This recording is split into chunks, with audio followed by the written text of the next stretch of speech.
इस कार्यक्रम के पुण्यार्जक हैं नमन करता सन्मति सुबल जिन श्रुत सेवा संघ रजिस्टर्ड श्री मनोज जी अनुप्रधान, भोपाल राजेंद्र जैन TI, श्रीमती अनीता जैन, आकाश जैन, कृति जैन, प्रिंस जैन, पूजा जैन भोपाल, संजय जैन मुंगावली, संध्या जैन, सनी जैन भोपाल मध्य प्रदेश। संपर्क सूत्र अभिषेक जैन, महावीर ज्वेलरी भोपाल 9827812370।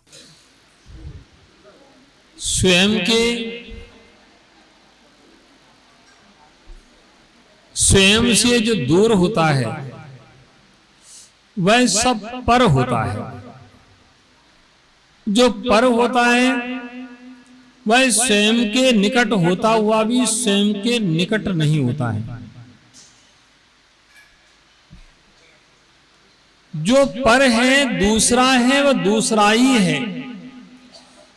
वह दूसरा कभी अपना नहीं होता है। हमारी भ्रांति से हम दूसरे पदार्थों को, दूसरे व्यक्तियों को अपना मानते रहते हैं। प्यारे बंधुओं, जब तक ये मन की भ्रांति है कि पर मेरा है, तब तक इस व्यक्ति का संसार बढ़ रहा है। जब ये व्यक्ति मान ले कि पर मेरा नहीं है, तब इसका संसार घटेगा।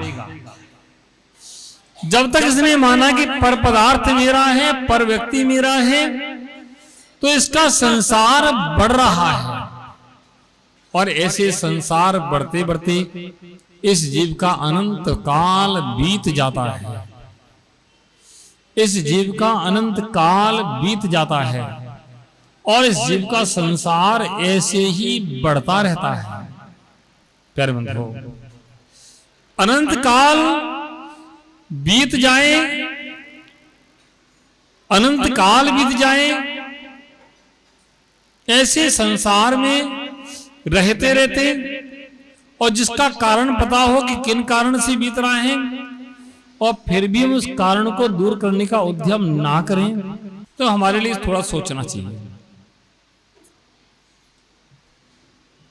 कितना समय बीत रहा है, कितना समय बीत चुका है, हमारी रुचि कहाँ लगी है, हम रुचि कहाँ लगाए हैं। वह रुचि अगर हमारी बदलेगी तो हमें उसका क्या लाभ होगा, अगर नहीं बदलेगी तो क्या हानि होगी। अगर इस प्रकार से हम विचार हमारे अंदर उत्पन्न हो जाए तो शायद हमारे जीवन का बहुत बड़ा विकास हो जाए। प्यारे बंधुओं, बस यही हमारे अंदर कमी है कि हम सुनते सब हैं, समझते सब हैं, सुनते सब हैं, समझते सब हैं, लेकिन कर नहीं पाते। सुनने के बाद, समझने के बाद करने का भाव भी तो अंदर आए कि क्या सुना, क्या समझा, उसका भाव भी तो अंदर आए। जब सुनने के बाद, समझने के बाद करने का भाव उत्पन्न होता है, तब कहना चाहिए कि अब तुम्हारा काम ठीक तरह से हो रहा है। जिसके पास सुनने समझने के बाद करने का भाव नहीं आ रहा है, काम अभी कुछ हो ही नहीं रहा है। फैक्ट्री खुल गई, मशीनें लग गई, मटेरियल आ गया। फैक्ट्री खुल गई, मशीनें लग गई, मटेरियल आ गया, अभी फैक्ट्री चालू नहीं हुई। मटेरियल आ गया है, मशीनें लग गई हैं, तो फैक्ट्री चालू होगी, ये निश्चित है। अगर सम्यक दर्शन हो गया है, सम्यक ज्ञान हो गया है, तो चारित्र भी होगा, ये निश्चित है। लेकिन कब होगा, बात ये है। कब होगा, बात ये है। जब तक वह काम नहीं होगा तब तक मुनाफा मिलना चालू नहीं होगा। फैक्ट्री लग गई है, मार्केट में तुम्हारी क्वालिटी बन गई है, तुम्हें लोग पहचानने लगे फलानी व्यक्ति की फैक्ट्री वह है, यानी तुम्हारा ग्रेड भी बढ़ा है फैक्ट्री लगाने से। तुम्हारा समर्शन तुमने प्राप्त कर लिया है, इसका मतलब दुर्गति में नहीं जाओगे। तुम्हारा गेट बढ़ गया है, तुमने फैक्ट्री लगा ली है, लेकिन फैक्ट्री भी चालू नहीं है। प्यारे बंधुओं, उस फैक्ट्री को चालू करना है। कब तक बंद पड़ी रहेगी? बंद पड़ी रहेगी तो जंग लग जाएगी, जंग लग जाएगी पर मशीनें नहीं चलेंगी, फिर मिथ्यात्व में पहुंच जाओगे। अभी नई नई मशीनें हैं, बढ़िया अच्छी क्वालिटी कंपनी की मशीनें लगी हैं, नई मशीनें हैं। जब भाव बने,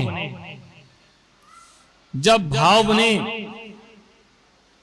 उसी समय कदम आगे बढ़ा देना चाहिए। कल का इंतजार नहीं करना चाहिए। कल के इंतजार में बेभाव जो थे वो नहीं रह पाते, बेभाव टूट जाते, समाप्त हो जाते हैं। प्यारे बंधुओं, अगर आत्म कल्याण का भाव बनता है, जिस क्षण बनता है कि मुझे कोई नियम पालन करना चाहिए, मुझे कोई व्रत लेना चाहिए, मुझे कोई संयम धारण करना चाहिए, उस समय वो ले लेना चाहिए।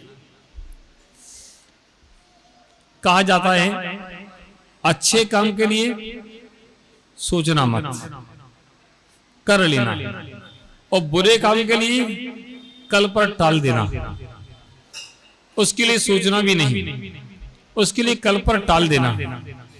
अच्छा काम हो तो उसके लिए विचार मत करना, उस काम को कर लेना, और बुरा काम हो उसके लिए कल पर टाल देना। प्यारे बंधुओं, बस जीवन में यही सब समझना है कि हमें कुछ करना है, कुछ सीखना है, कुछ बनना है। आज तक हमने सुना सब है लेकिन कर नहीं पाया है, तो आचार्य कहते हैं कि भाई अब करने का समय है। 10 दिन का शिविर पूरा हो गया, अब करने का समय है। अगर अभी नहीं करोगे तो आगे तुम्हें क्या लाभ मिलेगा? अब करने का समय है, तुम्हारी परीक्षा का समय है कि 10 दिन में तुमने क्या सीखा। पर्युषण पर्व चल रहे थे, पर्वादिराज पर्युषण पर्व चल रहे थे। 10 दिन में खूब तुम्हारे पास, 10 दिन में तुमने खूब सीखा, समझा, सब तरह से क्या 10 धर्म के लक्षण होते हैं सब समझा। अब तो कुछ ना कुछ तुम्हें अपने जीवन में उतारना चाहिए। उत्तम ब्रह्मचर्य का मतलब होता है कि संपूर्ण रूप से पर वस्तुओं का त्याग, केवल स्त्री मात्र का त्याग नहीं, संपूर्ण मात्र से पर वस्तुओं का त्याग। ब्रह्मचर्य, ब्रह्म यानी आत्मा, चर्य यानी चर्या करना। जब आत्मा में चर्या करना प्रारंभ हो जाती है, जब आत्मा में हम चर्या करना प्रारंभ कर देते हैं, तब कहना चाहिए कि हम ब्रह्मचर्य व्रत का पालन कर रहे हैं। जब तक हमारी प्रीति परवस्तुओं में लगी है, हम परवस्तुओं में अपनी प्रीतियों को लगाए हैं, तो अभी तुम्हारा ब्रह्मचर्य व्रत है लेकिन परवस्तुओं की प्रीति नहीं हट रही है। पर बंधो, छूट जाए सारे संबंध, टूट जाए सारे संबंध, क्या करना है? जिन जिन वस्तुओं को हम देख रहे हैं, जिन जिन वस्तुओं को अच्छा कह रहे हैं, जिन जिन वस्तुओं को अच्छा मान रहे हैं, जिन जिन वस्तुओं को अपना कह रहे हैं, अपना मान रहे हैं, क्या वह अपने हैं? बताओ। आश्चर्य की बात है कि लोग दुनिया को अपना कहते हैं, वो अपना कहते कहते भी चले जाते हैं। जब अपना कहते तो जाते क्यों हैं? अपना कहते तो जाना नहीं चाहिए, फिर रहना चाहिए, उसको वस्तु को अपने पास रखना चाहिए। ये जाओ तो साथ में लेके जाओ। ओ पंकज भाई, जब जाना तो सब साथ में ले जाना। कि महाराज हम क्या साथ में ले जाएंगे? बड़े बड़े ज्ञानी पुरुष नहीं ले जा पाए, बड़े बड़े ज्ञानी पुरुष नहीं ले जा पाए, हम क्या साथ में ले जाएंगे? प्यारे बंधु, बस यही सोच के जीवन जीना है, यही सोच के जीवन जीना है। हम कुछ भी साथ ले नहीं जाएंगे। हमारे साथ ना कुछ आया था और ना कुछ हमारे साथ जाएगा। मुट्ठी बांधकर आए थे, मुट्ठी बांधकर आए थे और हाथ पसारे जाएंगे। संसार का नियम है, कोई व्यक्ति संसार में कुछ भी लेके ना गया था, जाएगा। और फिर भी सामान 100 वर्ष का जोड़ते हैं, उन वस्तुओं से प्रेम करती है, मेरा ये मेरा ये मेरा, और पर में अपना भाव लगा करके अपना जीवन का सत्यानाश कर देते हैं, अपने जीवन को समाप्त कर देते हैं। जीवन के अंतिम पड़ाव पर पहुंच जाते हैं, तब भी उस सत्य का बोध नहीं हो पाता है कि ये पर वस्तु मेरी नहीं है। इनको छोड़ करके हमें अपने आत्मा में चर्या करना चाहिए, हमें उस ब्रह्मचर्य का पालन करना चाहिए जो अपने आप में ठहरने वाला हो। प्यारे बंधुओं, जितना तुम अपने आप में ठहरोगे उतना ही तुम्हारे जीवन का आनंद बढ़ेगा, और जितना तुम पर वस्तुओं में जाओगे उतना ही तुम्हारा जीवन का आनंद घटेगा। पर वस्तु में 2 प्रकार की, चेतन और अचेतन।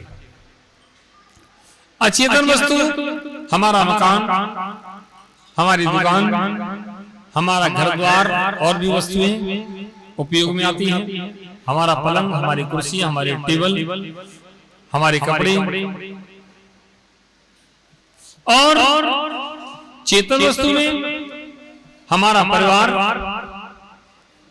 हमारे बच्चे, हमारी पत्नी, ये सब चेतन वस्तु हैं। व्यक्ति इन सब वस्तुओं में ही, चेतन और अचेतन दोनों प्रकार के वस्तुओं में ही अपना राग बुद्धि लगा करके दिन रात उसी का चिंतन करता है, दिन रात उसी का चिंतन करता, उसी में लगा रहता, उसी में झूमता रहता है और अपना जीवन समझ लेते हैं, एक क्षण में समझ लेते हैं और चेतन वस्तुओं से अचेतन वस्तुओं से अपने उपयोग को थोड़ा सा हटाते हैं, तो वह मानना चाहिए कुछ उपलब्धि की ओर बढ़ रहे हैं। और जिन्होंने चेतन अचेतन वस्तुओं से राग रखा है, चेतन अचेतन वस्तुओं को अपना मान रखा है, वे जीवन भर मानते मानते चले जाते हैं, ये वस्तुएं उनकी नहीं होती। प्यारे बंधुओं, ऐसे आगम में कई उदाहरण मिलते हैं। एक उदाहरण मिलता है कि एक राजा और एक रानी हाथी पर सवार होकर के कहीं जा रहे थे। राजा रानी हाथी पर सवार होकर कहीं जा रहे थे, पूरी सेना पूरी सब कुछ साथ में था, नगर से निकल रहे थे या नगर में प्रवेश कर रहे थे। तो उन्होंने देखा उस रानी की दृष्टि एक व्यक्ति पर पड़ गई, उस रानी की दृष्टि एक व्यक्ति पर पड़ गई। जब उस व्यक्ति पर रानी की दृष्टि पड़ी, रानी मोहित हो गई कि ये व्यक्ति है कौन, इतना सुंदर युवक, आखिर ये है कौन। जब रानी की दृष्टि पड़ी, रानी ने उस समय किसी से कुछ नहीं कहा, अपने महल आ गई और महल में चिंतन करने लगी कि आखिर व्यक्ति कौन था कौन। उसने अपनी दासी से कहा कि फलाना व्यक्ति कौन है, फलाना व्यक्ति कौन है, ऐसा से मैंने वहां देखा था। तब उस दासी कहती है कि मैं इसका पता लगाती हूँ, और पता लगाया और दासी ने कहा वह इस नगर का सेठ है। कौन कौन? सेठ सुदर्शन, नगर का सेठ है। रानी ने कहा कुछ भी हो तुमको उसको मेरे पास लेके आना, मेरे पास लेके आना है। और सारी बात मन की उस दासी के लिए बता दी, चूंकि दासियां भी कभी पास रहती है तो बहुत विश्वास पात हो जाती है। उस दासी ने कहा कि देखो रानी साहिबा, इतना आसान नहीं, आपके दरवाजे के बाहर कितने सारे पहरे लगे होते हैं, कितने सारे दरवाजे हैं, इतना आसान नहीं है। वह रानी कहती नहीं, अब जो भी हो तुम जाओ। तो रानी कहती ठीक है, मैं उपाय करती हूं, थोड़ा सा समय दो, थोड़ा सा समय दो। उस रानी ने, उस दासी ने ऐसा कहा और दासी वहां से चली गई और पूरा खोजबीन करने लगी, देखने लगी वह कब क्या करता है और सारी परिचर्या पता की।